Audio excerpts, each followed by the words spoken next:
Hello, I'm Catherine Anaya, and welcome to a special episode of Horizonte. We want to take you to Chicago's historic Hispanic barrios, Pilsen and Little Village, where generations of Latino families have built a rich cultural legacy. But now these communities face a growing challenge: gentrification. In the Working Nation short documentary, Between Tradition and Translation, Gentrification in Chicago, we get a closer look at property values rising and people who've lived there a long time now being forced out, forcing them to find innovative ways to protect their identity and maintain affordability. While this story unfolds in Chicago, it is a reality for Latino communities across the country, including right here in Arizona, who understand it all too well. Let's take a look. My grandfather was the first person to come from Michoacán, Mexico, to the United States to pick fruit in the 40s. And then my father followed him in the 70s to work in the railroad, to work in the factories, in the logistics and shipping and receiving here in Chicago. Chicago is a city that was raised because of working class manufacturing jobs, industrial jobs, and because of the immigrant population. And what still unites us is living in the city that many of us have come to feel very passionate, committed, invested in making a better place. You know, I had a conversation with my father one day, and I asked him, I said, when you came to the United States, why did you come to Chicago? And he told me, was like, you can make home wherever you make community.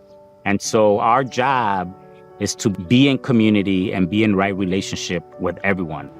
So the map of Chicago is very much the same over decades.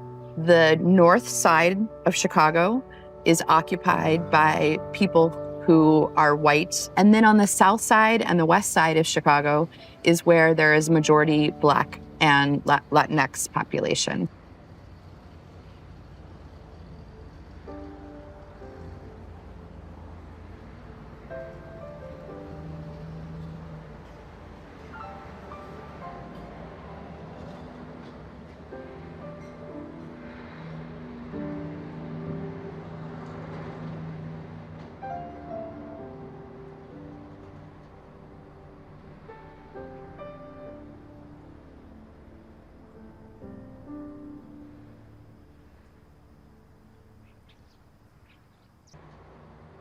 Little Village is the mecca of the Latino community here in Chicago. And I say that because of the economic power, because of the political power, because of the cultural power that it has. This is the central commercial strip, La 26, where people from all the surrounding states come to, to get their groceries. They come to get their quinceañera and wedding outfits, things that people miss from Mexico, but also things that help them continue to live and express their Mexican identity and their Mexican culture. Chicago is on the top index of economics, of tourism, of all these different cultural attractions. And none of that would be available if it wasn't for the Latino community. So we need to recognize that, and we need to make sure that our role in this community is held sacred, and the ability for us to continue to make Chicago home is fought for.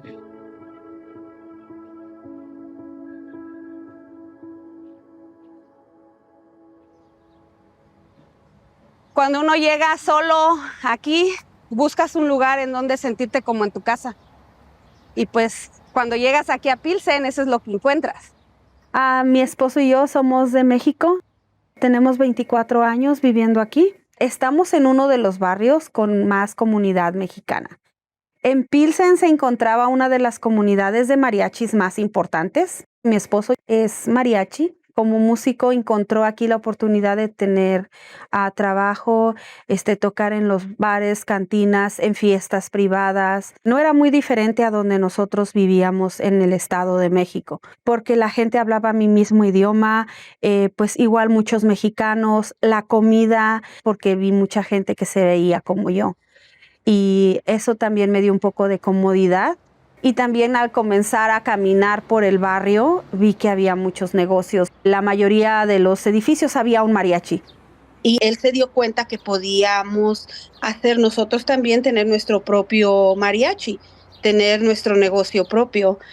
Y pues nos hicimos socios literalmente para poder pues construir el negocio. La parte que yo me encargo de hacer es toda la administrativa. Fue creciendo el negocio y al crecer el negocio crecen los ingresos.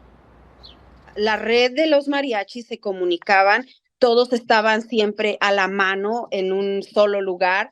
Si, por ejemplo, nos llamaban para trabajar en un trabajo a las 2 o 3 de la mañana, mi esposo tenía la posibilidad de tener un grupo listo a esa hora. ¿Por qué? Porque todos vivían en un solo edificio y era más fácil aprovechar esa oportunidad de trabajo porque podíamos movernos fácilmente. Esta es algo que ahora ya no es posible porque la mayoría de los músicos se han movido a suburbios y fuera de la ciudad. Latino neighborhoods are changing due to gentrification. The developers and the investors are following the money. This is capitalism. This is the way that profits are made. What gentrification has been doing is have been pricing out these families from operating their businesses in storefronts in Little Village in the southwest side of Chicago, has been pricing them out from family-run restaurants, been pricing them out from home businesses because of the increased rent and the increased cost of living in that neighborhood. So if these small businesses are gone, are eliminated from our neighborhoods, that means that there's just going to be a decrease of jobs. Sinceramente no sé qué sería de Pilsen sin los latinos. Representamos cultura, representamos seguridad, representamos a la gente que es trabajadora. Hay mucho talento en los latinos, hay muchos artistas, músicos, poetas, muralistas. Los barrios como los barrios mexicanos, los barrios latinos, como La Villita, como Pilsen, somos una inversión para la comunidad. This is where hundreds of vendors used to have small puestos here where they would do small businesses, and thousands of people from Chicago and across the states will come here to buy their things. This part of land was bought out, and the developer decided to give it an uplift, a facelift to develop it. And now the vast majority of the people that used to have a puesto there are not there anymore. And you see that in the closed storefronts, you see that in less traffic. And so many of these businesses, family-run businesses, businesses by immigrants that employed hundreds of people, where money kept circulating within the community, are now gone. Sí, es algo muy extraño ver a la gente cómo viene a tomar fotografías a los murales, a comer comida mexicana, los tacos y a ver todo lo que es la cultura, pero realmente ya nos están corriendo, nos están sacando toda esa esencia, están sacando la esencia de nuestro barrio. And what we've seen through gentrification, that over 1 in 5 businesses in 2021 were shut down, closed. Buenas, ¿cómo estamos? Bien, qué bueno. So we are seeing a huge burden on individuals in their work and their inability to be able to provide for their families and build wealth in a way that allows them to take their families into the middle class and progress. La parte mala es que están separando a no solo los negocios, están separando familias, están separando la oportunidad de crecer juntos en una sola comunidad. Del 2000 para acá, el 40% de familias se han sido desplazadas. 40% de 2000 para acá. Entonces eso es mucho. Pues llegó el momento más crítico, que fue que teníamos que desalojar el departamento. Fue traumatizante porque ver el nombre de tus hijos, el tuyo, el de tu esposo, en una carta de desalojo, eso es traumatizante. Nunca te lo esperas, porque tú piensas que estás haciendo todo bien. Ellos nos dijeron que teníamos que desalojar. Fue cuando nuestro negocio sintió más el impacto, porque aunque nosotros tuviéramos ahorros, aquí no es barato. Eso impactó a nuestra economía y también impactó a nuestro trabajo, porque el tiempo que mi esposo tendría que tener para poder atender el negocio, que es buscar mariachis para poder trabajar, ese año mi esposo lo tuvo que invertir en buscar un lugar seguro para nosotros. No están solamente desalojando familias, están desalojando la oportunidad de mostrar la riqueza de nuestra comunidad, la riqueza de nuestra cultura. Here in Pilsen and Little Village, there's a movement for cooperative housing. Those are some of the policies that need to be supported, because what it tells residents is that you are able to not only afford a house and to be able to live here, but you could do it in community. Bueno, cooperativas latinas no existen hasta que hicimos la primera nosotros. El lema es quédate en Pilsen. ¿Estamos en contra de qué? De los compradores que están llegando.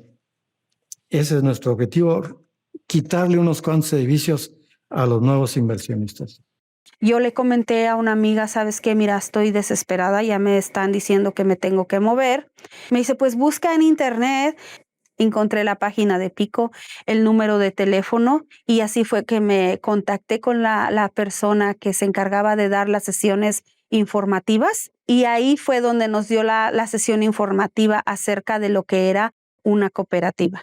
Nosotros no podíamos creer que eso existía, que era para vivienda, para que fuera tuyo el departamento, que ya no era renta, que era para ti. No estamos comprando la casa nosotros solos, pero estamos teniendo el apoyo de 6 familias más, que podemos contar con ese pago para hacer el pago de un edificio. Si no tienes la tierra, no eres dueño de nada, no puedes vivir aquí, si no tienes la tierra. Entonces, esa fue la intención desde el principio. Queremos que nuestra gente no se vaya, que no nos corran. Mi casa es el primer departamento que está al fondo, donde está el árbol. Estamos muy contentos de vivir aquí en Pico. Y esta es mi casa. No es tan lujosa, es diferente, pero estamos muy felices. Esto es para mí mi casa y es una familia que yo no tengo. Como inmigrante yo dejé todo, dejé a mis padres, mi padre murió cuando yo vine para acá, no pude regresar a verlo. Dejas mucho, pero creo que hasta ahorita he podido encontrar una familia en la que no nací, pero que sí escogí. Cuando nosotros entramos a Pico y fuimos parte de este proyecto, empezamos a entender la importancia de la comunidad. El impacto fue por los dos lados, tanto en lo de la vivienda como en el trabajo. Ahora mi negocio pues tiene una camioneta nueva, tengo nuevos contratos y gracias a que tenemos a Pico y que lo encontramos a tiempo, casi 8 meses después de que nos desalojaron, pudimos comprar. Este dinero que yo estoy ganando, también estoy generando ingresos para otros negocios de aquí de la comunidad. Entonces es como un círculo, porque entonces lo que yo estoy ganando también lo estoy inyectando en mi barrio. So there are choices that people make, but there's also policies that are creating this larger system that is reinforcing both the segregation of race and ethnicity, but also the segregation of economic mobility. There are many policy recommendations that are out there. So, for example, the state of Illinois and the governor just passed what are called ethnic business zones, where there are certain tax incentives that the owners of these buildings are going to be able to provide to maintain those businesses there. If we lose the Latino community, through gentrification or through inequity or for the inability for us to maintain and buy homes, and then Chicago is not going to be the great city that it is right now.